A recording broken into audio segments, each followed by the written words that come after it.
नमस्कार दोस्तों, आइए सुनते हैं मुंशी प्रेमचंद की कहानी निष्ठुरता और प्रेम।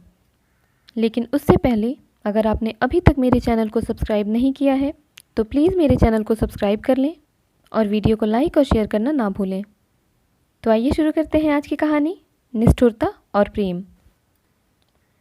सुआमा तन मन से विवाह की तैयारियां करने लगी। भोर से संध्या तक विवाह के ही धंधों में उलझी रहती। सुशीला चेरी की भांति उसकी आज्ञा का पालन किया करती।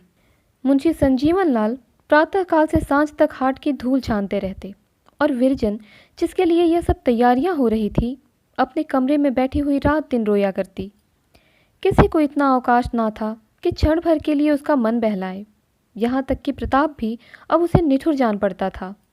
प्रताप का मन भी इन दिनों बहुत मलिन हो गया था। सवेरे का निकला हुआ सांझ को घर आता और अपनी मुंडेर पर चुपचाप जा बैठता।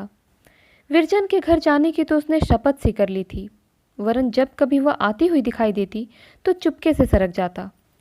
यदि कहने सुनने से बैठता भी तो इस भांति मुख फेर लेता और रुखाई का व्यवहार करता कि विरजन रोने लगती और सुआमा से कहती, चाची, लल्लू मुझसे रुष्ट है, मैं बुलाती हूँ तो नहीं बोलते, तुम चलकर मना दो। यह कहकर वह मचल जाती और सुआमा का आंचल पकड़कर खींचती हुई प्रताप के घर लाती, परंतु प्रताप दोनों को देखते ही निकल भागता। वृज रानी द्वार तक यह कहती हुई आती कि लल्लू तनिक सुन लो, तनिक सुन लो, तुम्हें हमारी शपथ, तनिक सुन लो। पर जब वह न सुनता और न मुंह फेर कर देखता ही तो बेचारी लड़की पृथ्वी पर बैठ जाती और भली भांति फूट फूट कर रोती और कहती, यह मुझसे क्यों रूठे हुए हैं, मैंने तो इन्हें कभी कुछ नहीं कहा। सुआमा उसे छाती से लगा लेती और समझाती, बेटा जाने दो, लल्लू पागल हो गया है, उसे अपने पुत्र की निष्ठुरता का भेद कुछ कुछ ज्ञात हो चला था। निदान विवाह को केवल 5 दिन रह गए। नातेदार और संबंधी लोग दूर तथा समीप से आने लगे। आंगन में सुंदर मंडप छा गया। हाथ में कंगन बंध गए। यह कच्चे धागे का कंगन पवित्र धर्म की हथकड़ी है जो कभी हाथ से ना निकलेगी, और मंडप उस प्रेम और कृपा की छाया का स्मारक है जो जीवन पर्यंत सिर से ना उठेगी। आज संध्या को सुआमा, सुशीला, महाराजी ने सब के सब मिलकर देवी की पूजा करने को गई। महरिया अपने धंधों में लगी हुई थी। विरजन व्याकुल होकर अपने घर में से निकली और प्रताप के घर आ पहुंची। चारों ओर सन्नाटा छाया हुआ था। केवल प्रताप के कमरे में धुंधला प्रकाश छलक रहा था। विरजन कमरे में आई तो क्या देखती है कि मेज पर लालटेन जल रही है और प्रताप एक चारपाई पर सो रहा है। धुंधले उजाले में उसका बदन कुम्हलाया और मलिन नजर आता है। वस्तुएं सब इधर की उधर बेढंग पड़ी हुई है। जमीन पर मानो धूल चढ़ी हुई है। पुस्तकें फैली हुई है। ऐसा जान पड़ता है मानो इस कमरे को किसी ने महीनों से नहीं खोला। वही प्रताप है जो स्वच्छता को प्राण प्रिय समझता था। विरजन ने चाहा उसे जगा दूं, पर कुछ सोचकर भूमि से पुस्तकें उठा उठाकर अलमारी में रखने लगी। मेज पर से धूल झाड़ी, चित्रों पर से गर्द का पर्दा उठा लिया। अचानक प्रताप ने करवट ली और उसके मुंह से यह वाक्य निकला, विरजन, मैं तुम्हें भूल नहीं सकता।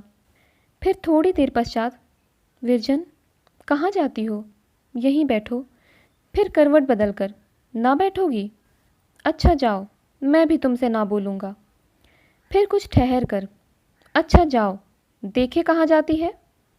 यह कहकर वह लपका, जैसे किसी भागते हुए मनुष्य को पकड़ता हो। विरजन का हाथ उसके हाथ में आ गया। उसके साथ ही आंखें खुल गई। 1 मिनट तक उसकी भाव शून्य दृष्टि विरजन के मुख की ओर गड़ी रही। फिर अचानक उठ बैठा और विरजन का हाथ छोड़कर बोला, तुम कब आई विरजन? मैं भी तुम्हारा ही स्वप्न देख रहा था। विरजन ने बोलना चाहा, परंतु कंठ रुंध गया और आंखें भर आई। प्रताप ने इधर उधर देखकर फिर कहा, क्या यह सब तुमने साफ किया? तुम्हें बड़ा कष्ट हुआ। विरजन ने इसका भी उत्तर ना दिया। प्रताप, विरजन, तुम मुझे भूल क्यों नहीं जाती? विरजन ने आर्द्र नेत्रों से देखकर कहा, क्या तुम मुझे भूल गए? प्रताप ने लज्जित होकर मस्तक नीचा कर लिया। थोड़ी देर तक दोनों भाव से भरे भूमि की ओर ताकते रहे। फिर विरजन ने पूछा, तुम मुझसे क्यों रुष्ट हो? क्या मैंने कोई अपराध किया है? प्रताप, ना जाने क्यों अब तुम्हें देखता हूँ तो जी चाहता है कि कहीं चला जाऊँ।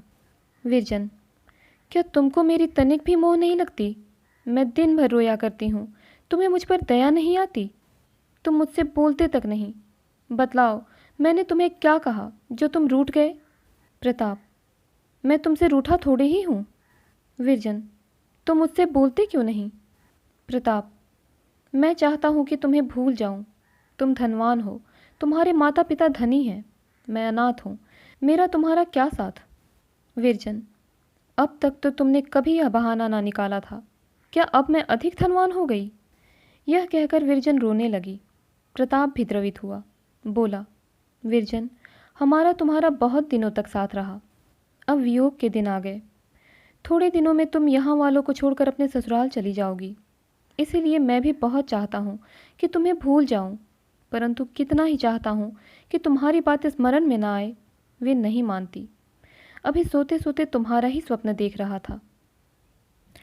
तो दोस्तों, उम्मीद करती हूँ कहानी आपको पसंद आई होगी। इसी प्रकार की और कहानियों के लिए हमारे साथ जुड़े रहें। मिलती हूँ अगली कहानी के साथ, तब तक के लिए धन्यवाद।